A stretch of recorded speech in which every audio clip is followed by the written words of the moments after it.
Ke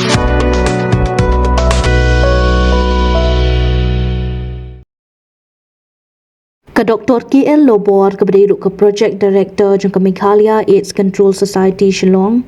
minta kesengi ke khat pratrek urisau kalau ya thuk bagi number jangki pereu ki baladat ban register ki badan ya uknyang jingpang HIV hapoh ke Meghalaya baroh ki dan kemba 10,000 hen yos pak khat laingan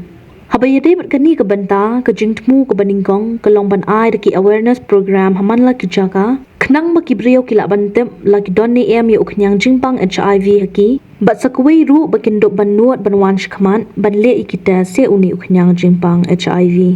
nakliang juga director kala ong ru bala dalap kinu ki badan ya uni uknyang HIV ke Meghalaya AIDS Control Society Shillong ke nirap ban let yalam ki Shakijaka ai jngsumar bakin yo ke jngsumar ka Batesta ke jingpun ki breu ki bala yo uni uknyang HIV hapoh ka jela Meghalaya kide ki breu na ki than West Jaiñtia Hills but East Jaiñtia Hills bala ong ru baki don ye uni uknyang HIV ki long ki kente bat chinrang ha ka ju ka jingken bat ki bak hambun khendiat ki de na kalyang jung ki shinrang la ru ban ong bahapoh ka jela Meghalaya ka jingpang HIV ka la longgum ka jingpang klam ka badang ye ai ki na ka por sha ka por numbers registered people living with HIV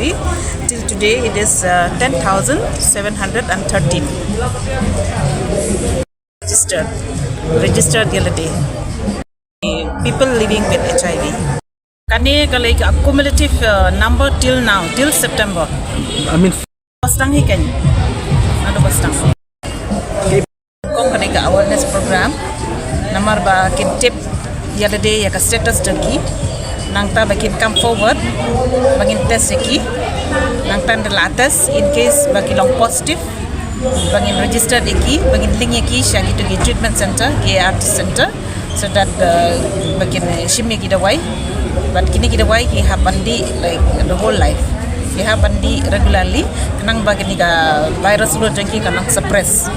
they still even if they are having HIV in them they still can live normally if they take the medicine regularly Hamjur hadu manta kadai na Jaiñtia Hills the East Jaiñtia Hills and the West Jaiñtia Hills kajing yarap teki aika ayu te kadai ka ayu hi ka treatment hi bangi ayaki ka awareness hi bangi ayaki mix but most of them maximum they are young people more than 52% they are below the age of 30 years. Jika jumpun kalau abang orang dapatkan teh bersinrang ni, more or less same, but I think the male side is more than the female. Ma'am kay Pardon? long Kajimbon jang kini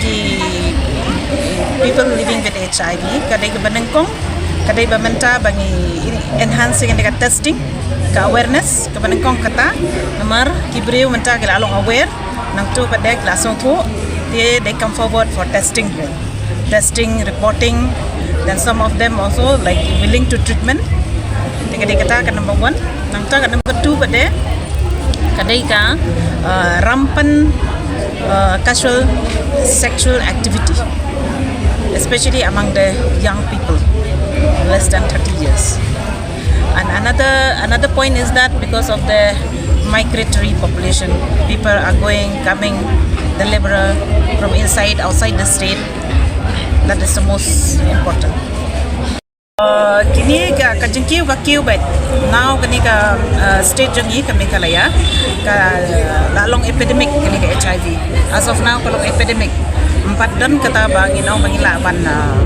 to ka kiubet menta rata kadau ni haban enhance ka awareness ni don kam ka jeng shimata jeng kini ki community ki public bakin come forward for testing but bakin long adherent ya ka treatment ro